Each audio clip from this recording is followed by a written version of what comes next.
So NotTopical back with our podcast, mostly about movies, not topical. I'm Strange Wang, he is Nate, and today we're going to start off with some movie news. Been a while since we got a lot of movie news in between. We got a sneeze coming on as well, why I sneeze. Talk about your thoughts about Michael B. Jordan coming back with Will Smith for I Am Legend 2. I'm distracted by you sneezing. Sneeze right now. Okay. I know, because when you tell someone to... But also here's a not topical thing for you. Someone has the hiccups and they can't get rid of it, just stare at them and keep telling them to hiccup and they won't be able to do it. I need that in my life. Yeah, it works. Yeah, I love that. I love I Am Legend. I think I Am Legend is way better than people gave it credit for back in the day. It's an incredibly interesting take on a zombie movie to me. I know the ending kind of blew it. If you've seen it, you get it. And the alternate ending that they put out was, in fact, a better ending. Really interested in how they're mixing Will Smith into this. Okay, so first off, I haven't read this, so you tell me. That movie is mid as fuck. That movie's great. On top of that, It's such a fun movie. Just because you're out here buying DVD steelbooks for goddamn I Am Legend doesn't make it a good movie. But they're going back. They're cutting that ending off. Oh, so they're retconning it. Yeah. So they're saying the second ending is just like the canon But ending. you can't do that. Why? They've done with it. the director's cut. Why? You can do it with a franchise because you could go and snip out 4 movies. You can't do it with 1 movie. Why not? Because you just fucking can't. Who says? You? Yeah, I did. Okay. Because, listen, hey, Hollywood. Strange Wang over here says you can't do that. You know how confusing that's going to be? Not very. For me, because I've seen both endings and I'm very familiar with them. Yeah, but if someone doesn't know and they buy the fucking Blu-ray to catch up on this because they like Michael B. Jordan, they're going to be like... Well, they should do some research. Will Smith died. What? Your average movie. And then, you know what they're going to do? Research. This is what they're going to do. They're going to say, that doesn't make sense. And they're going to go to Google. And they're going to be like, how is there I Am Legend 2 if Will Smith died? And they're going to learn. And they're going to be like, oh shit, let me go on YouTube and watch this alternate ending. And they're going to watch the alternate ending. And then they're going to know. And it's not going to matter. Well, I'm just curious if they're going to put it in theaters with the alternate ending. Well, like a re-release of I Am Legend with the correct ending? If they think they can make money off of it. Yeah, if they think they can make money. Yeah, I Am Legend is now going to be the 7th highest grossing movie of all time because they got a re-release. Which is how Avatar got its fucking spot. I don't know. I'd rather them just remake it with the correct ending, with a better actor as Michael B. Jordan in the role. And that Shrek part, get Shrek the fuck out of there too. Not Shrek 2, the whole Shrek. I don't care about that part. I don't like Shrek either, but I don't care about that part of the movie. I think a more modern, updated take of it would be much better, and then you can go into the sequel, and then do your thing. You know what would have been great? I mean, I know it wouldn't have made as much... Well, I mean, I watched it when I was a kid, and I'm not even saying this because I'm sitting here looking at some of the figures. It's just an incredibly quotable movie. It should have been The Princess Bride instead of Shrek. It should have been. Mm-hmm. Maybe that will be. Those are some beautiful figures. And it's just Will Smith quoting all of the Billy Crystal dialogue. Yeah. Yeah. See, jeez, now I was thinking about this because I was like, what is... Because each month in between our series, we just do random videos. Yeah. So I was like, what video do I want to do for one of our random videos? Top 5 favorite movie scenes.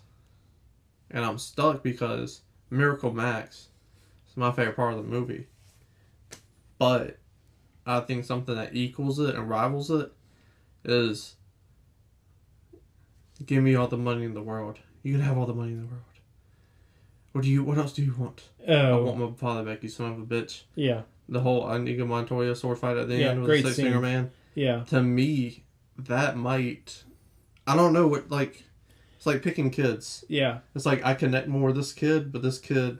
I love them to death. You know what I'm saying? I would say The Princess Bride is one of the few movies where you're equally as invested in the side character's story as you are the main one. That might be what I need to do. Top 5 favorite Princess Bride scenes. Maybe. I mean, That'd be you have an entire movie of good scenes to pick from. So number 3 is definitely Land War in Asia. Just the Battle of Wits. Yeah. That'd be a good list. That's true. I'm going to do that. Mm. That number 1 and number 2 is still going to be fucking difficult. Yeah. But going back to Will Smith, Will Smith news just gross. Do what now? Will Smith news this week is just fucking gross. Why? Because did he do something him gross? and Kevin Hart. Oh yeah, it's gross now. I don't even, go ahead, but are remaking Planes, Trains, and Automobiles. No, oh, I did know that. And yeah, that fuck that, dude. Kevin Hart, he just came out and just gave some more information on it, and I'm like, ugh, no fucking way. If they do this, which they are, I don't want them to use any of the same bits. I don't want them renting a car together and it catching on fire. I don't want them sharing a hotel room and the other guy uses all the towels. I don't want them to use any of the fucking bits. Yeah. Not a one. Yeah, Kevin Hart is not funny to me. I think he's just really he's really annoying. He's a really good stand-up. He's not a good comedic actor. Yeah, I agree wholeheartedly. So that does not make me excited. And obviously Will Smith is going to be the fucking Steve Martin character in the movie. Yeah, he's got to be the straight man. Yeah. Well, because even when Kevin Hart plays the straight man, he still does it like so angry that it's like supposed to be comedic. Yeah. And like Steve Martin kind of did that, but like not like it's just it's just different. Like Steve Martin as an angry bitter guy is funny because it feels authentic. And like Kevin Hart as an angry bitter guy just feels like he's trying to be the angry bitter guy for the bit, you know? Yeah. So I don't love that. I hate it. I know he's not alive anymore. I would have much rather have seen like Bernie Mac in like something like this. Yeah. If you have to remake it. Yeah. Bernie Mac's good. Yeah. You have to tell someone I'll hit you till the white meat shows. Oh. And last but not least, what are your thoughts on Ben Stiller saying he will never apologize for Tropic Thunder? I don't think you should have to. No. Yeah. I think it gets a lot of shit because it's the last movie that was like, oh shit, we can't do this anymore. It's like that and White Chicks. But the thing with White Chicks, white people didn't watch White Chicks. So I think everyone has seen White Chicks. I've never seen White Chicks. What? That shit was on FX. Wait, maybe it's a generational gap. Bro, that thing. shit looks stupid. But it was on FX and like fucking Spike and like literally every cable channel before streaming was a thing. Yeah. Fucking had White Chicks on. Everyone who is my age has seen White Chicks. I mean, I'm aware of it. I've seen clips, but that shit looks so fucking dumb. It is. It's not a good movie. I don't want to watch this. Yeah. But Tropic Thunder's also, I don't think it's a good movie either. So, like... It's got this huge fucking fan base. It does have this huge fan base. Tropic Thunder, like... I'm not saying it was a good idea to put Robert Downey Jr. in blackface. Like, it wasn't. But Tropic Thunder is just one of those movies where it's like, you can acknowledge that this wasn't the greatest idea and also acknowledge the fact that, like, that movie is very intentionally ironic. So, like... I don't think they should have to apologize. Like they weren't mean-spirited. It wasn't a good idea. I even think that they could say it wasn't a good idea. We could have put a little more thought into that.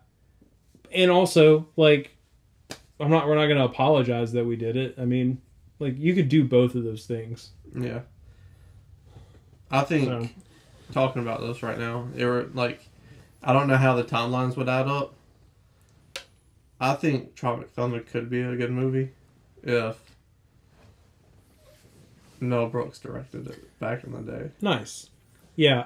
Like, I don't know who they would put in blackface. Chevy Chase. I mean, Dan Aykroyd was in blackface in Trading Places.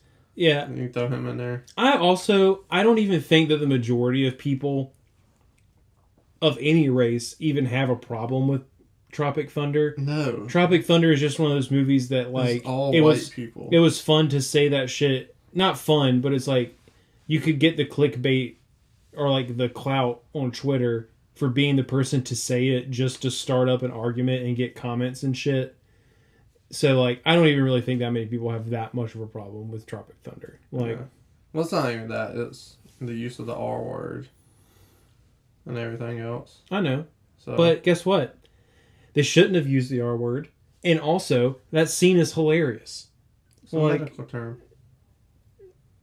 That people made cruel because people make everything cruel. Right, but the fact is that people did in fact make it cruel.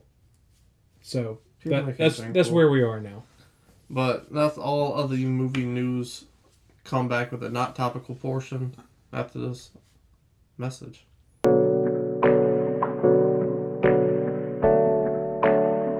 So I saw full story. What?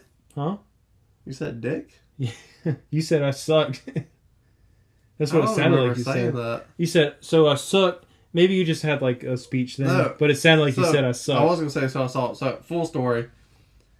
I don't know why, but on my Facebook video, watch whatever, hardcore porn keeps popping up. Mm-hmm. And it's so trashy that I love it. Yeah, it's really trashy. I love it because of how bad and how stupid it is. Mm-hmm. But they tried to sell this van of Dr. Kevorkian, the deaf van, who in Detroit would like have people come on in his van, and he would help them with suicides, which made me think of this Chance the Rapper. You said euthanasia. That's what euthanasia is. It's assisted suicide. Oh, it's not actual euthanasia. No, no. It is not youth in Asia. It's EAUTH. Okay. Like yeah, you're correct.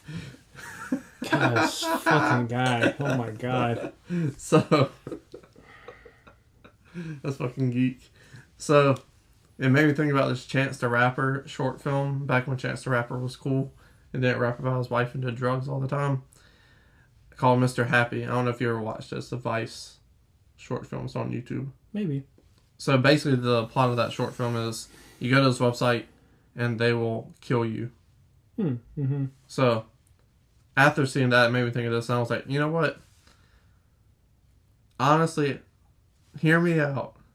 I don't think that's such a terrible idea. Because you don't have to worry about family members walking in and being traumatized by you hanging from the rafters or bleeding out in the tub or OD or whatever the fuck. You know what I'm saying? Yeah. You can get the message to your family members, and then when they come and see you, you're all nice and neat. I think government-assisted suicide isn't the worst idea. Well, you mean medically assisted? Yeah. Okay. Yeah. So what are your thoughts on this? Medically assisted suicide is like, I haven't heard it come up in a while, but it is a thing that like people debate. My thing is, something that America in general is very proud of is that it is the land of the free. Yeah. Right. We always talk about our freedoms. We do in fact have a lot more freedoms than generally every other country in the world. The only country with more freedoms than us are like undeveloped third world countries where there's basically literally no law and you're just out there doing your thing. And you ain't gotta worry about dying. Someone's gonna kill you anyways, probably. So, yeah, I don't think that your life is your life.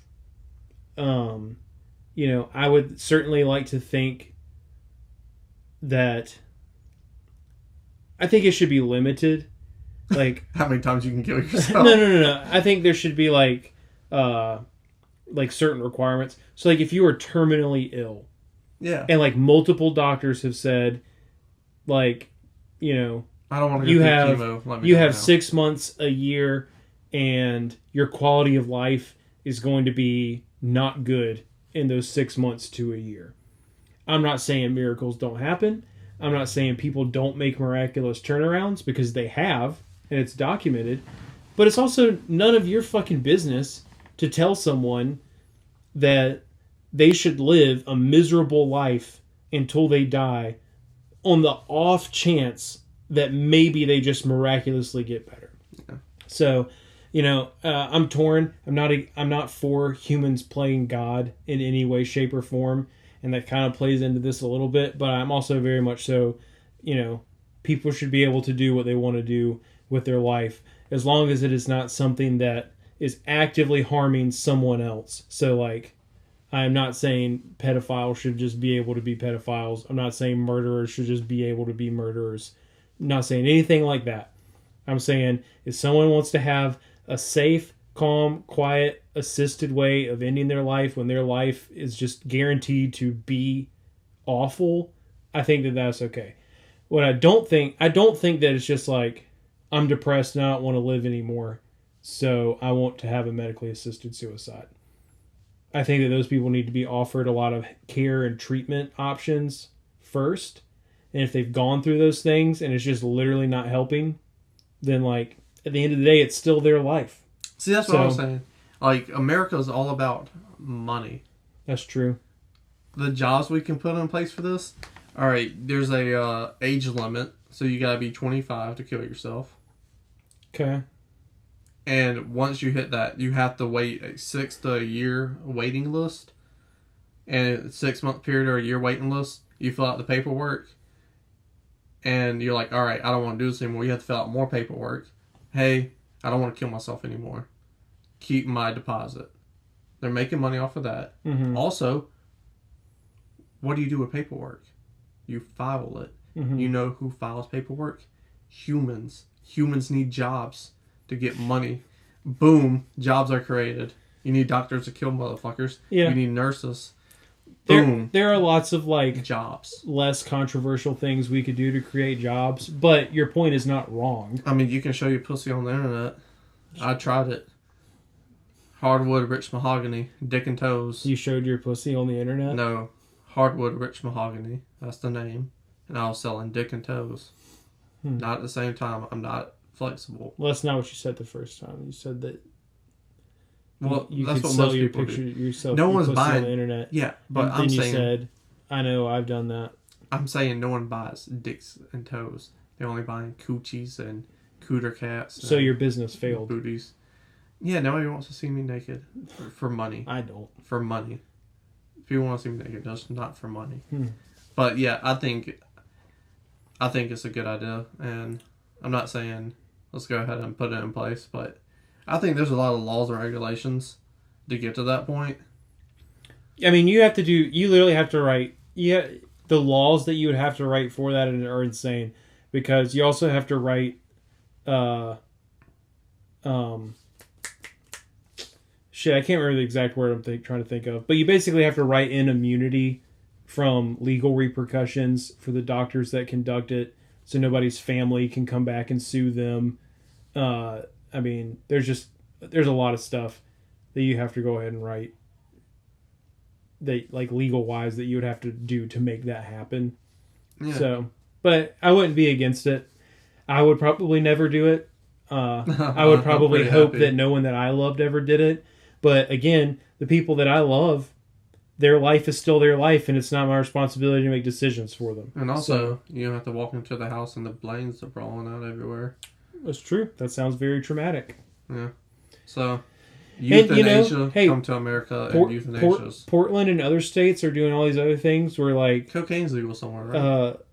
Pretty much everything is legal in the state of Washington now, to an extent. But, like, they have... I mean, you can take your drugs to a medical facility and they will safely administer them for you. You know, so holy shit. Well, because there's so like AIDS and so many other like really bad diseases happen from like heroin addicts sharing needles and things like that. So they basically paying for all this, the taxpayers. So they basically decided, hey, fuck, you know, people are gonna do it. Let's give them a safe place to do it. I don't necessarily agree with that. Bro, that's what my tax law is going to. Fuck them, let them die. Well, yours aren't because you don't live in the state of Washington. Good. But I don't plan to. And that is not a thing that exists, and probably never will exist in our state. Bro, that shit sounds like some motherfucking Escape from New York type shit. Some Snake Plissken type shit. Yeah. I mean... Sounds like some kabuki shit. That's a thing that exists. Oomfa. Yeah. Well, Apollo Creed's son, he's got his third movie coming out, and when we get back to these messages, doing top 5 boxing films. Here at NotTopical, we're unfortunately poor, and this money you see on screen, that's CGI. That's not real money, because again, we're poor. So if you want to click in the ad eye in the corner, that video is monetized, and we can make money off it, so please go watch it. And if you click an ad, we make more money. And if you really want to help, there's the thanks button right there below this video. So we're back. We're doing top 5 boxing films in honor of Creed 3. I'm so excited. I haven't seen anything of it. I'm saying off the internet. I just want to go in fresh as possible and hopefully be blown away. Hopefully. I'm very, very excited about this. So we're doing Boxing Films Honor Creed 3. Before we get to that, Nate will tell you how we do it. And not about social media because there's a clip for that. He's going to start with his 5 and 4. I'm going to give my 5 and 4, 3-2, 3-2. Then we trade off number ones. We also have something called the Zemeckis rule, which just means if we both have the same movie on our list, but one person has it 2 slots or higher, we just save it, the conversation, until we get to it on their list. Number 5 for Strange Wayne is going to be The Harder They Fall. And I'm not talking about the Black Western on Netflix. I'm talking about the 1956 Humphrey Bogart film. I was like, why does that sound so familiar? Yeah. Yeah. But it's a great film. Humphrey Bogart gets tied up in some mob-esque activities where he has to train a fighter, and it's about the crookedness of boxing during that time period. And they're building up this chump to feel like a monster, and Bogart's in his corner, and he's like, hey, kid, like, they're fucking playing you, that kind of, like, Bogart is, like, the best actor at, I'm, like, not a good person, but I'm working on it. Yeah. And at the end of the movie, he always, like, comes out of it and, like, shows his true colors, Sure, yeah. Bogart, he's one of my favorite actors of all time. He's great. So it had to be on this list, mixed in with the mob activity. It was a no-brainer for Strange Wang. Number 4 is, I guess I keep it. I'm going back and forth on my 3 and 4, but I will leave it like I did on the list. And surprisingly, it's a Nate move. Number 4 is a documentary, When We Were Kings. Okay. The Muhammad Ali, George Foreman, Rumble in the Jungle documentary. It's really more about Muhammad Ali because he's the reason why they went over there. Because why wouldn't it be? Yeah. Well, I mean, he was the reason why. It was his redemption story. People in Africa, they cared more about Muhammad Ali because of social rights activisms, and they really, I said that wrong. They really got behind Muhammad Ali. And it's funny because, this is all documentary footage from the 70s. And most of the people didn't even know George Foreman was black. Huh. They were surprised when he got off the plane. It was like, that's the heavyweight champion? And then, obviously, this is where Ali Boumbaye, very famous line in history of sports, came from. A really good documentary, really in-depth. It shows, these sports writers that were there and reporters that were there and whatnot, just, the man behind Muhammad Ali, and, really builds George Foreman up as this, destroyer in the ring. And it tells a beautiful story that you do get to see played out in the ring in a very good, concise version of that boxing match. I can't talk today. So, because of that, it had to make my list. But recency bias, because I've recently watched this. I did want to give it the nudge. So. Yeah. But, phenomenal documentary. And it's widely considered to be one of the greatest documentaries of all time, especially in sports. That, Hoop Dreams are, the 2 big sports documentaries. Well, I mean, I guess now The Last Dance. I was about to say, if you're only talking movies, then yeah, I feel that. Last Dance is going to be up there now for sure. Yeah. But that's my 5 and 4. Nice. My number 5 is Southpaw. The Jake Gyllenhaal one, not the 50s or 60s one, which I haven't seen. It's a remake. Well, it used the name. I learned that when I was looking at boxing movies for my list. I love this movie. I think it's got a ton of heart. Really, pretty much every boxing movie does, which is why they're great. For some reason, boxing movies, every sports movie, is successful because they find a way to add. I mean, let's be honest. Pretty much every sports movie, period, is an underdog story. Basically, every boxing movie is an underdog story. And, with the exception of, now getting into the Creed stuff and like the later Rockies where they've already won stuff and established themselves, but they're still going to weave some sort of underdog element into those stories, right? Boxing movies, personally, I think they do it better than any of those. Like, and I don't know if it's because it's like such a solo sport or what, but Southpaw, really great. You have a really significant death in the beginning of the film. The entire story is just like this big redemption story, and I really like it. Yeah. Who knew Mysterio could play a Wigger so well? Well, to be fair, he did that way before he played. Yeah, I know. Well, that's the first role that came to my head. But here's the thing: if you don't give Jake Gyllenhaal a backstory and motivation for his character, he's just gonna make it up anyways. Yeah. But it's like it explains why he's that way. He was an orphan. He grew up in this like crappy little orphanage. Him and his wife were there together. That adds a whole other. But they don't do some like stupid flashbacks. They tell like a story about it. So they don't like overdo the whole they were orphans together like thing. No, I like White Trash Rocky. It's cool. Yeah, I mean, Rocky is White Trash Rocky also, but Rocky's not white trash. He's a different kind. But just because he's poor doesn't make him white trash. Sure it does. So no, why not? A lot of people are poor. That don't make them white trash. Why not? Because white trash is a lifestyle. If they're poor and they listen to Kid Rock, they're probably white trash. No offense if you like Kid Rock. Look at the way I'm dressed right now. Well, Jake Gyllenhaal didn't listen to Kid Rock. Yeah, but he listened to Eminem probably. He did because it's in the movie. So if you listen to rap and you're white and you're poor, you're white trash? No, Eminem's white trash. You think Rocky wasn't listening to like fucking... Like what kind of music do you think Rocky listened to? Fucking Sinatra. He's Italian. So he automatically listened to Sinatra. Yeah. Nah, dude. Rocky was fucking listening to You never seen Rocky before. Some garage rock. You never seen Rocky before. I don't care. It doesn't matter. There's no garage so rock. It's canon. Rocky is in the movie, specifically only listens to old crooners. No, I mean, you can be technical about it. He's listening to fucking James Brown and shit. Okay, so what you're saying is Jake Gyllenhaal is white trash because he listens to rap music. No, to Eminem. That's not true. So you think that he only listens to Eminem? Eminem's white trash. So, but Jake Gyllenhaal's character only listens to Eminem. Probably not. Okay, what else do you think he listens to? The Beastie Dr. Boys. Dre?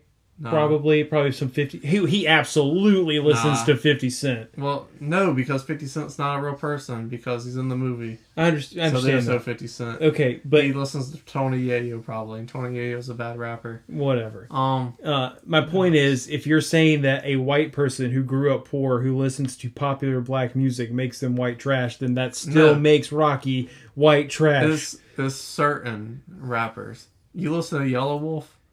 You're probably that didn't exist in either of these scenarios, and I don't disagree with Yellow Wolf probably did. I don't disagree with that. And what you call it though? What, Southpaw? Yeah, he was signed to Eminem back in 2012. Probably.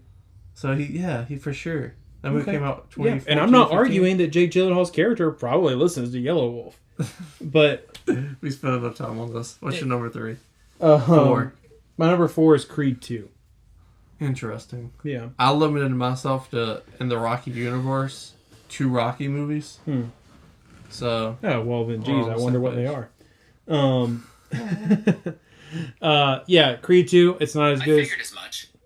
Thank you. Creed 2, it's not as good as Creed 1. It's still an excellent movie. I think that, like, I don't give a shit about the Drago's son. Like, you could have eliminated the like Drago name from it and just still pinned him as like this Russian thing. And I understand it adds an extra element of drama because he killed his dad and Rocky has his thing with him and like all this stuff. So like I'm glad that part's in there. I'm glad they did enough job. enough job of making it to where you don't have to watch any crappy Rocky movies to understand why that's important in Creed 2. You've never seen a Rocky movie, period. So you don't know if they're crappy or not. Yeah, I like to watch good movies. No, you were talking about some movie you watched and it was fucking... Yeah, because I have to make a worst of the year list. No, you watched this because you wanted to watch it. What movie was it? You keep talking, I won't think. Okay. But yeah, Creed 2 is really good. I love the continuation of his story. And I liked it more than any of the other boxing movies that I could have put on my list. And I think it's a little bit better than Southpaw. So it's my number 4. While making this list, there's not a lot of fucking boxing movies out there. There's actually a ton of boxing movies out there.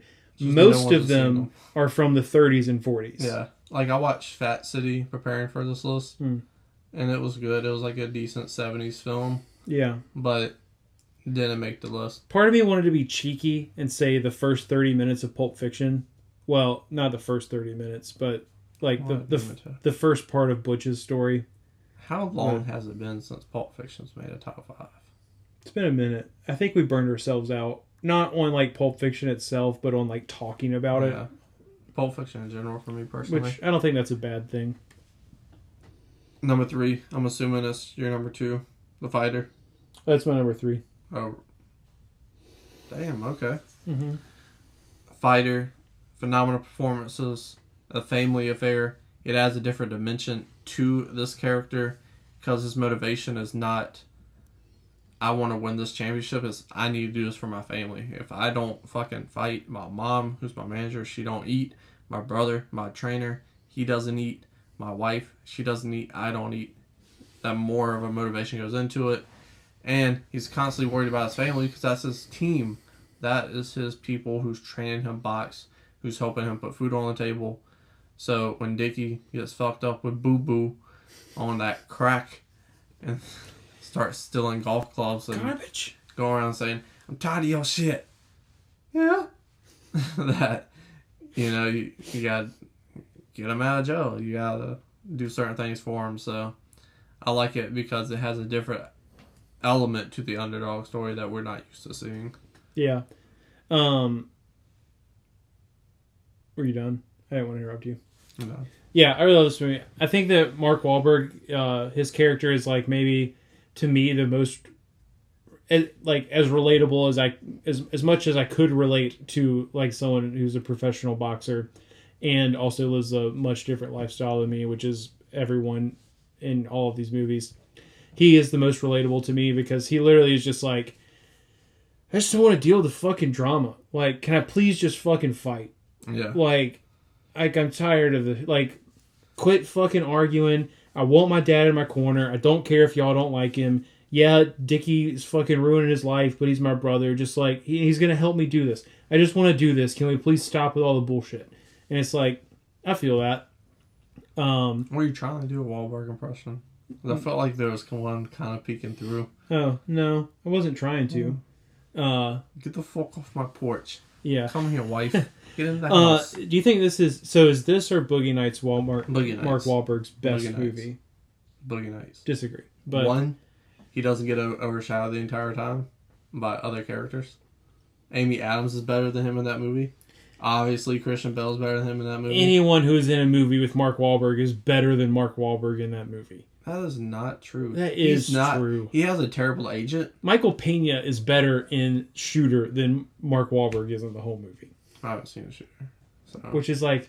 See, I feel like that's like... dang it, what's the movie you were talking about? Oh, White Chicks. That's another White Chicks thing. People that are my age have all seen Shooter. Yeah. But the teddy bear doesn't outact Mark Wahlberg in Ted. The girl who gets the zucchini shoved up her pussy, she doesn't outact him in Ted.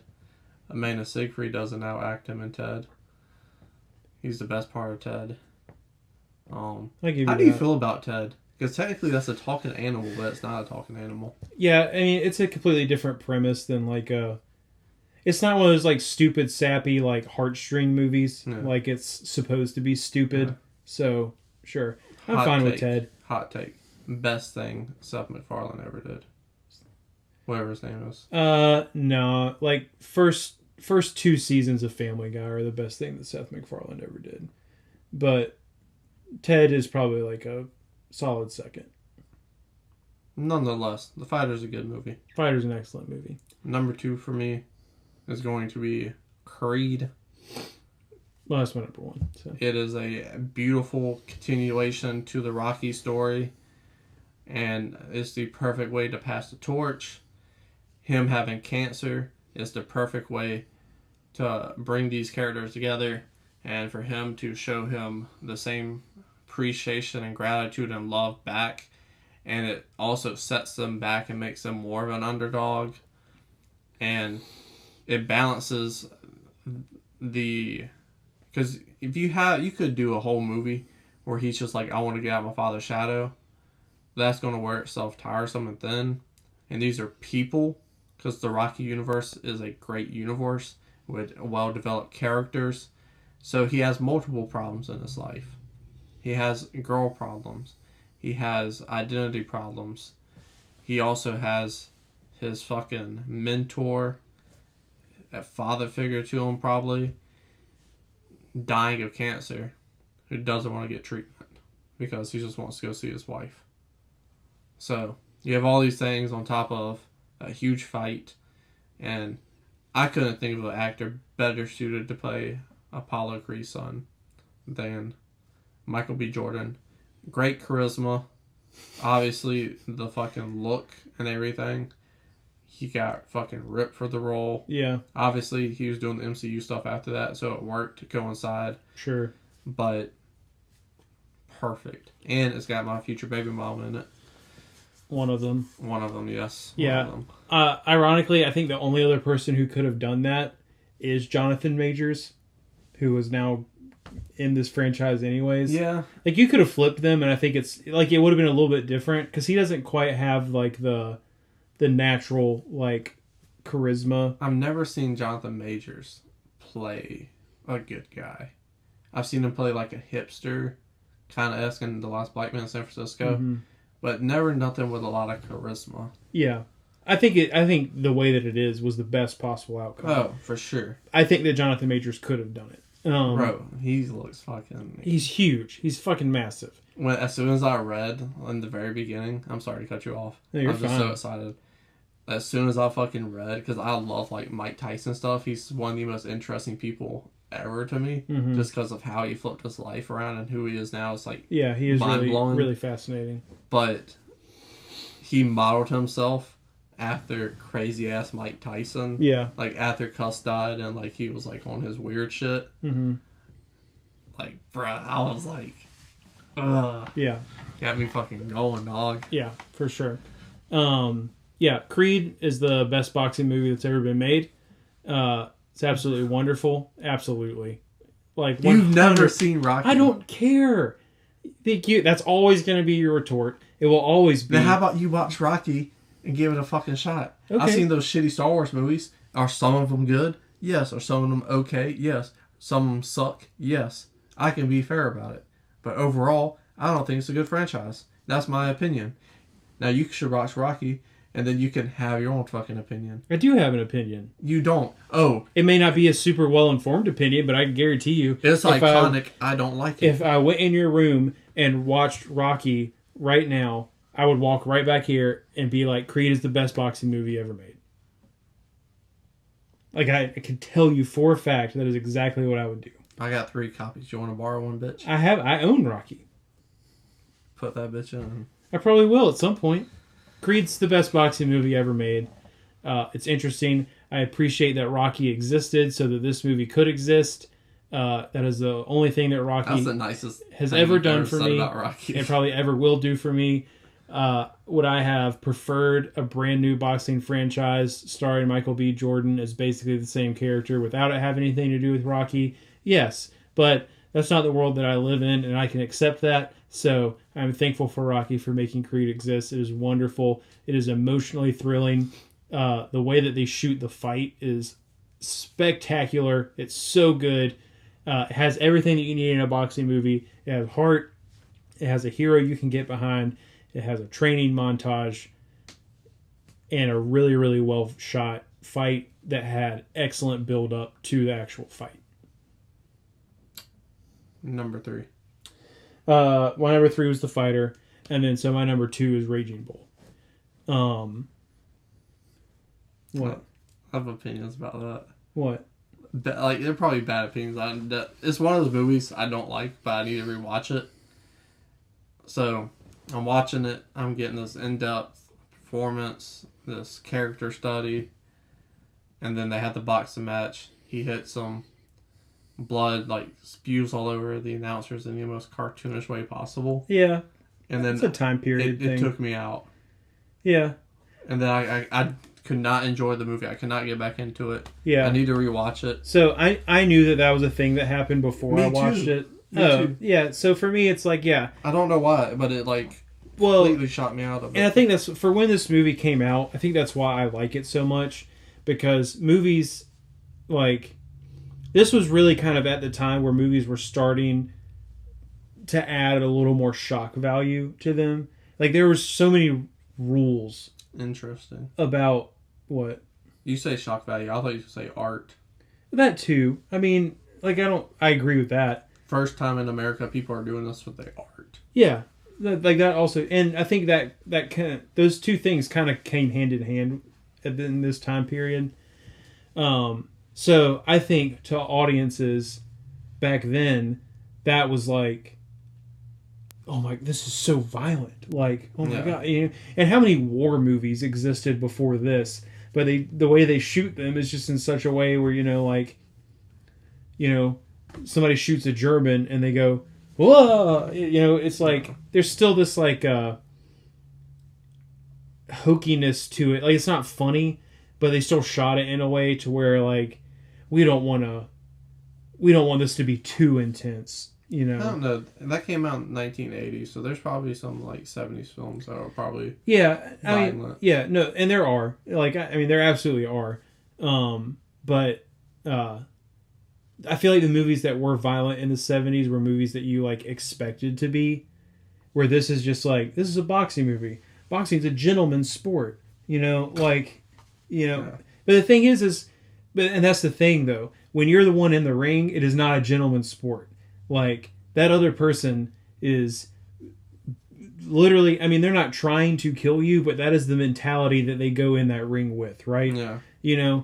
So I think that's why I like Raging Bull so much. It's really kind of one of the first movies to really show how gruesome combat sports really, really are. And it is shot incredibly artistically. You get a wonderful performance from De Niro. And I think it deserves to be this high. My number 1 is the greatest boxing film of all time. I'm going to keep it short. You put Creed twice? Because he's going to interrupt me. That's really interesting. And I'm doing a ranking of the Rocky Creed universe after I see Creed 3. So I'm going to keep this short and sweet. Rocky's the greatest boxing movie of all time. One of the greatest characters of all time. Rocky Balboa is the GOAT. The GOAT. The GOAT. Thirdly, it wrote the blueprint of the underdog story and having the guy lose. And it reflects art and real life, because Stallone fought tooth and nail to get this movie made, and then had to fight even harder to be in the movie and play the part of Rocky. And it's the first sports movie to win the Best Picture Oscar. Iconic, groundbreaking, extraordinary is Rocky. And that's the top 5 boxing movies and Not Topical. Let us know in the comment section below. Top 5 favorite boxing movies. Suicide, legal or not legal? Put it down below as well. We're talking about everything on Not Topical. Like, comment, share, and subscribe. It's not a game, it's a rich thing.